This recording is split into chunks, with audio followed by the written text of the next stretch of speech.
दोस्तों, अगर आपके पास पूरे 1 साल का बैंक स्टेटमेंट है और अगर वो एक्सेल में हो या फिर आपका पीडीएफ या फिर आपका जेपीजी, इसमें से किसी भी फॉर्मेट में हो, आप उसे वन टाइम में पूरे एंट्री को आप टैली में इंपोर्ट कर सकते हो। इससे आपका टाइम भी बहुत बच जाएगा और सबसे बड़ी बात है कि एरर भी ना के बराबर होगा। तो दोस्तों, मैं आज आपको एक ऐसे एआई टूल के बारे में बताने वाला हूं कि जिसकी की सहायता से आप पूरे 1 साल के ट्रांजैक्शन को आप टैली में विद इन मिनट आप उसे इंपोर्ट कर सकते हो। तो चलिए आज का वीडियो हम लोग शुरू करते हैं।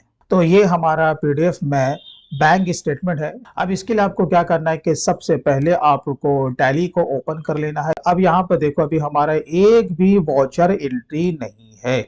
आपको इंपोर्ट करने से पहले एक काम ये करना है कि कम से कम अपने बैंक का लेजर अकाउंट यहाँ पर ओपन कर लेना, जैसे कि मैंने ऑलरेडी यहाँ पे ओपन करके रखा है। जैसे कि मैंने यहाँ पर बैंक का जो नाम रखा है स्टेट बैंक ऑफ इंडिया के। बैंक में जितने भी जो ट्रांजैक्शंस हैं वो किसी न किसी लेजर से बिलोंग करते हैं, राइट।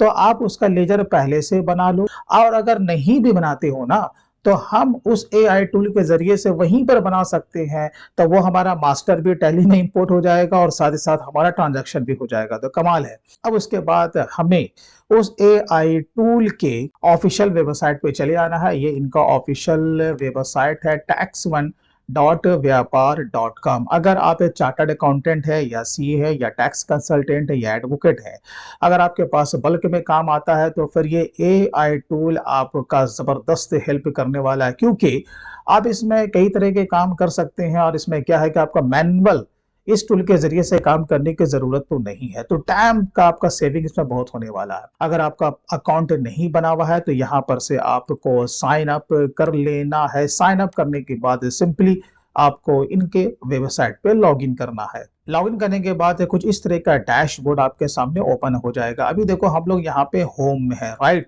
तो यहाँ पे आप जैसे ही डेटा एंट्री पर आते हो ना, तो यहाँ पर देखो, आप यहाँ पे मल्टीपल काम को यहाँ पे कर सकते हो। जैसे कि आपका यहाँ पर बल्क अपलोड है, आपका यहाँ पे ट्रांजैक्शंस है, राइट। जैसे ट्रांजैक्शंस में आपका सेल है, परचेज है, पेमेंट है, रिसिप्ट है। केवल बैंक स्टेटमेंट ही की नहीं, क्योंकि आज का हमारा टॉपिक बैंक स्टेटमेंट को इंपोर्ट करना है। लेकिन आप चाहे वो परचेज का एंट्री हो विद इन्वेंट्री, आपको वन टाइम में मल्टीपल इनवॉइस को जेपीजी में हो या पीडीएफ में हो, आप उसे भी इंपोर्ट कर सकते हैं। उसके साथ साथ जो कि जीएसटी का जो ऑटोमेशन है, आप इसमें जीएसटीआर 1 हो, 2A हो, 2B का जो रिकंसिलेशन होता है, इनवॉइस मैनेजमेंट सिस्टम का जो काम होता है, आप यहीं पे आप सारा कर सकते हो।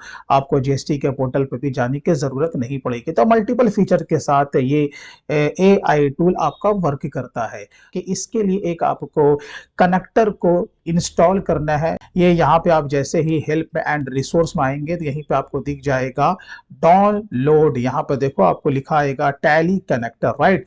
इसे आपको पीसी में इंस्टॉल कर लेना है। इंस्टॉल करने के बाद कुछ इस तरह का यहाँ पे शॉर्टकट इसका क्रिएट हो जाएगा। बस इसे आपको ओपन कर लेना है। देखो, जैसे ही ओपन करते हो ना, तो यहाँ पे बाय डिफॉल्ट हमारा जो टैली जो ओपन है ना, वो यहाँ पे कनेक्टेड है, राइट। लेकिन अगर आपका नहीं होगा तो फर्स्ट टाइम आपको ऐड कंपनी पे क्लिक कर देना है। तो ये आपका यहाँ पे ऐड हो जाएगा और यहाँ पे आपको मास्टर ये जो सिंक है ना, इस पे आपको क्लिक कर देना है। चलिए, सारा यहाँ पे लेजर हमारा सिंक हो चुका है, ओके। अब हम लोग अगेन इनके ऑफिशियल वेबसाइट पे चले आते हैं। अब यहाँ पर देखो, हमारा यहाँ पर कंपनी पे दिख रहा है। इसी कंपनी को आपको सेलेक्ट भी करना है जो कि आपने टैली में ओपन करके रखा है। अब हमें आ जाना है बैंकिंग में। आपका जो बैंक का लेजर था, यहाँ पर देखो स्टेट बैंक ऑफ इंडिया था हमारा। अब यहाँ पे क्लिक टू अपलोड पे आपको क्लिक कर देना है। ये रहा हमारा बैंक स्टेटमेंट और यहाँ पे अपलोड पे आपको क्लिक कर देना है।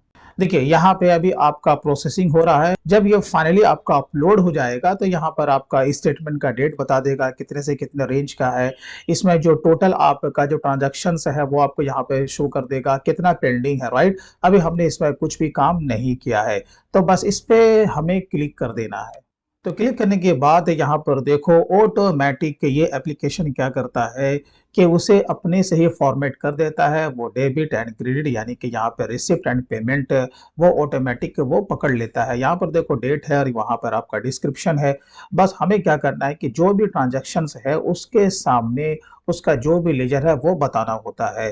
तो ये आप वन बाय वन करके भी कर सकते हैं और आप चाहें तो बल्क में वन टाइम भी कर सकते हैं। तो वो कैसे करेंगे? जैसे कि यहाँ पे मैं पहले फ़िल्टर में लगाता हूँ, यहाँ पर पेमेंट है तो जैसे कि मैंने यहाँ पे ले लिया रिसिप्ट करके ये देखो। तो ये फ़िल्टर करके ये केवल रिसिप्ट का ही यहाँ पे ट्रांज़ैक्शंस दिखाएगा।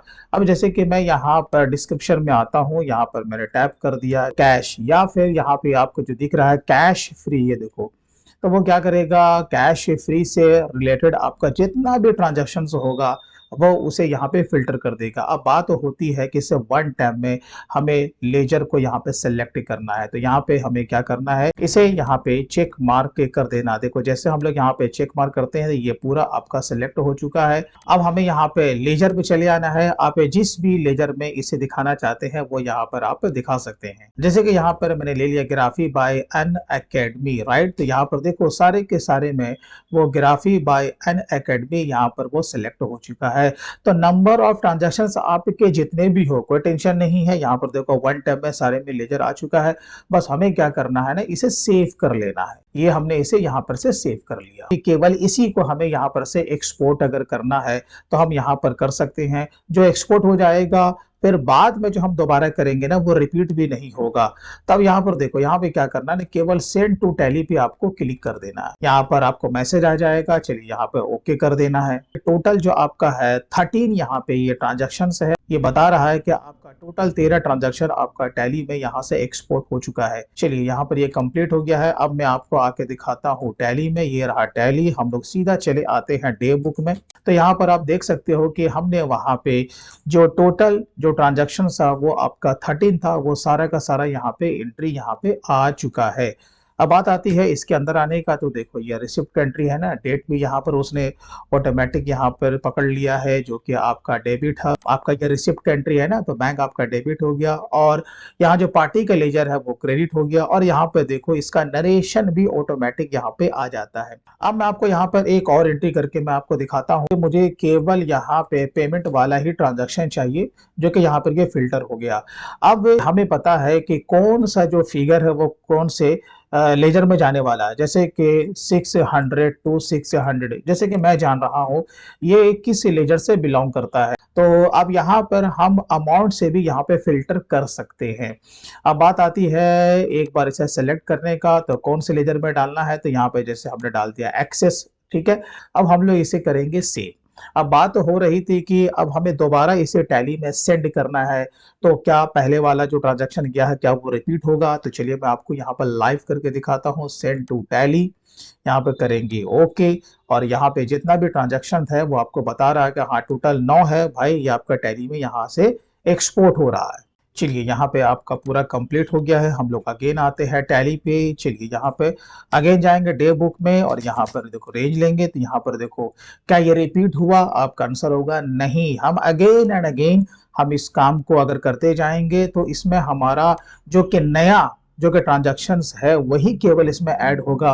पुराना वाला इसमें रिपीट हो ही नहीं सकता। यहाँ पर देखो एक्सेस चार्जेस यहाँ पर ये पेमेंट है और उसने ऑटोमेटिक यहाँ पे सब कुछ पकड़ लिया। तो दोस्तों आपने देखा इतने सिंपल तरीके से इस एआई टूल के जरिए से सारे बैंकिंग ट्रांजैक्शंस के लेन देन को हमने टैली में इंपोर्ट किया है। तो मैं इनके वेबसाइट का लिंक अपने वीडियो के डिस्क्रिप्शन में दे दूंगा। तो आज ही आप इसे एक बार जरूर यूज करें। दोस्तों वीडियो अच्छा लगा हो तो कम से कम आप इसे लाइक जरूर करें और इसी तरह के इंटरेस्टिंग वीडियो देखने के लिए हमारे चैनल को सब्सक्राइब जरूर कर लें। तो फिर मिलते हैं किसी दिन किसी और नए दूसरे टॉपिक के साथ। तब तक take care and bye bye.